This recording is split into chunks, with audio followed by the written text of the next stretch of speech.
Bonjour, bonsoir, babone nyonso ya Adolia Kambi TV officiel ici que Bibino. Juste wana bozolanda vraiment Adolia Kambi. Là, ça encourage Azobelena, Azosenga vraiment la bino pour s'abonner massivement à la chaîne YouTube de la Kambi TV. Chaîne la bino vraiment vous a vraiment informé à temps réel 100% news parce que la Adolia Kambi TV, la radio de TV d'Abili. Vraiment télévision s'abonner Kouraza repasse la caméra. Quand on dit babonner dans la bossena que la Sakura zokende le temps réel 100% news parce que la Doli à Kambi TV la radio de TV d'Abili. Vraiment télévision ngelengi s'abonner bokoto hein la Sakura vraiment salara hein musala vraiment.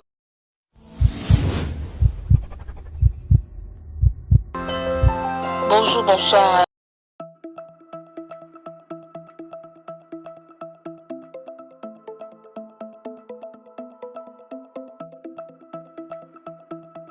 Bonjour, je m'appelle Alain Racan, je suis le président de FALMAS, la fondation Alain Massi. FALMAS a pour siège social sur Bossobolo, 74 dans la commune de Kasavubu, ville de Kinshasa en République démocratique du Congo. Elle a pour but de créer des emplois dans le secteur agricole au niveau du plateau des Bateki. Aussi, le secteur de l'élevage ainsi que la pêche au Congo central, plus précisément à Madimba. Les fonds générés par ces trois secteurs permettront à FALMAS de venir en aide aux orphelins dans différents orphelinats de la République démocratique du Congo. Pour l'instant, nous travaillons avec nos fonds propres, mais la venue des différents partenaires est toujours souhaitable.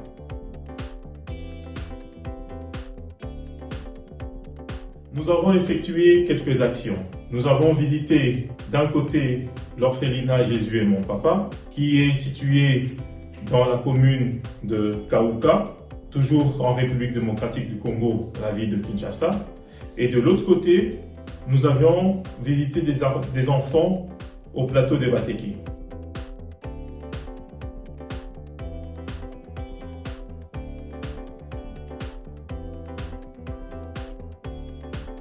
Pour nous contacter, vous pouvez toujours retrouver nos coordonnées en bas de cette page.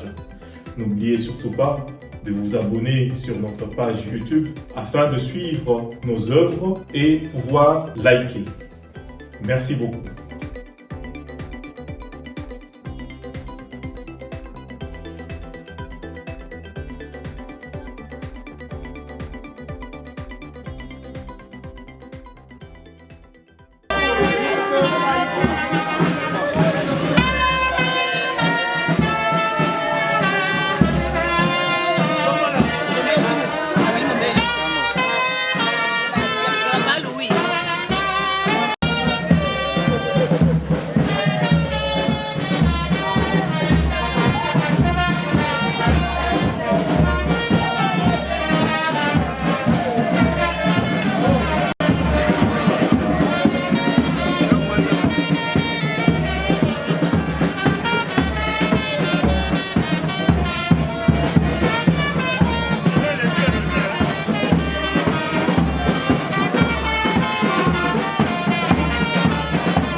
bileko na bileko mboka esekota ngai moto na eseko Nzambe wa bokasi asali ngai mambi manene kombo ya ye ezali esantu mpe mibu na mibungoli ya ye kokitela bato bakobanga ye alakisi bokasi na misalami ya ye apanzi bato bazali na motema lolendo akitisi bakonzi banene mpe atomboli bato batao bawe nzala abatondisi biloko bambongo abazongisi maboko pamba ayambi Israel mosali oyo ayokele lisusu ngolu lokola alobelaka bakoko babiso Abraham na bana baye bileko biso nkembo na tata mpe na mwana mpe na Elimo Santu lokola ezalaka olibandela mpe sikawa mpe na bileko biso seko amen nani oyo akobima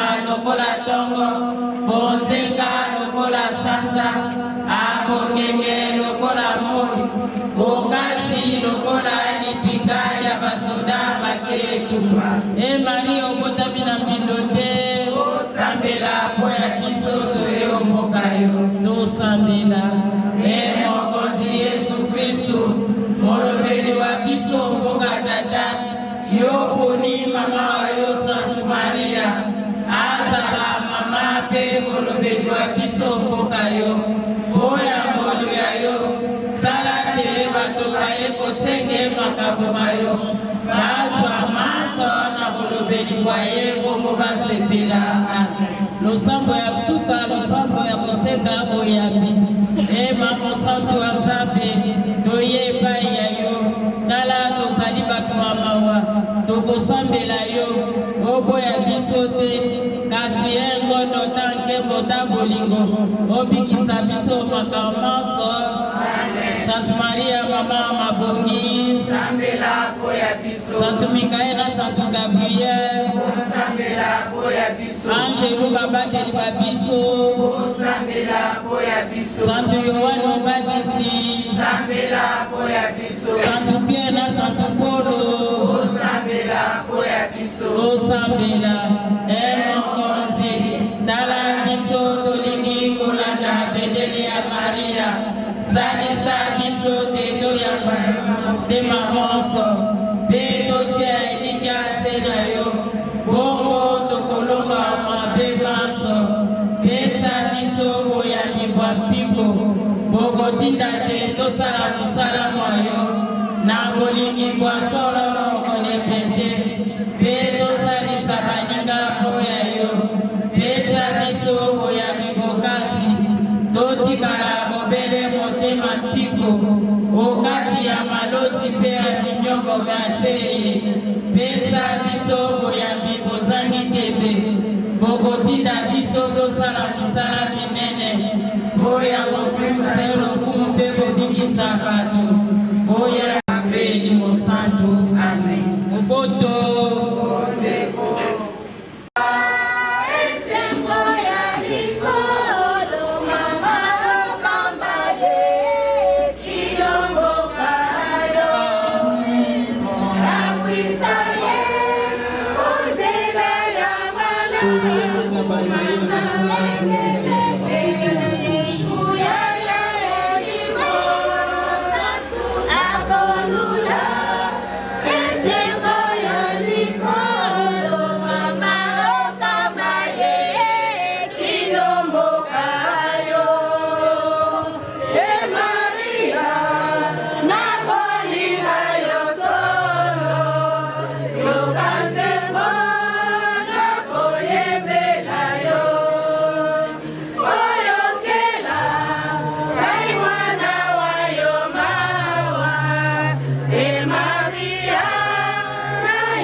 Kalonda Agnès.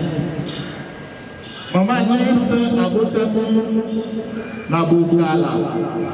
Bokala ezali kuna na province ya Kala ya Bandundu. Mesikawa ekoma na province ya Mai-Ndombe. Abotami le 24 avril 1954. De Bokala wana ezabe mboka oyo ya tata na mama na ye kuna na territoire ya Kouamundu na secteur ya Mateke Sud Congo na province ya Mai-Ndombe.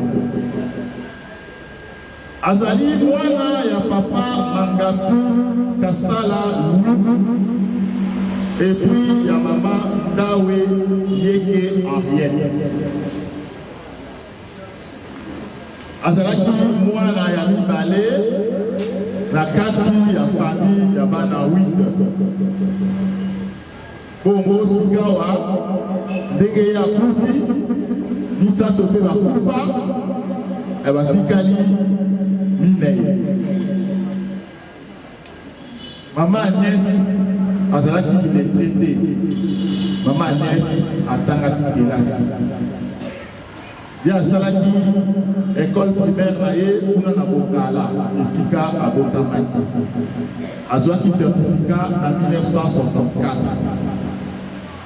Bongo asuki wana te akei na atene ya Mushi de kuna azwaki diplôme waye.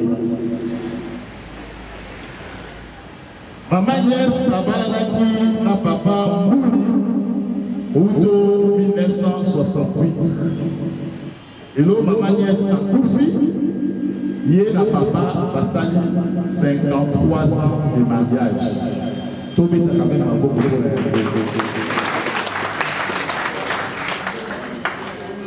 Toki papa azali awa atelema donc tout le monde a merci.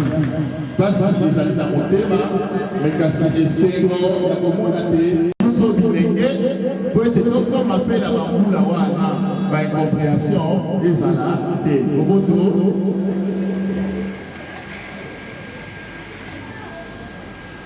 Il y a un papa qui est de 53 ans de mariage.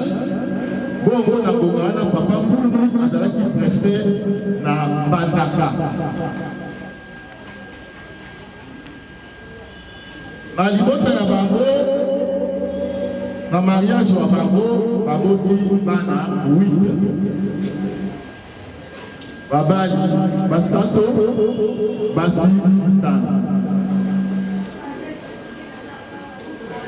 Balekisi, bomo ina bango, mobimba, amataki ya muna kisasa, mekasi na jeko sala mbonga ya mingi, na province ya Équateur.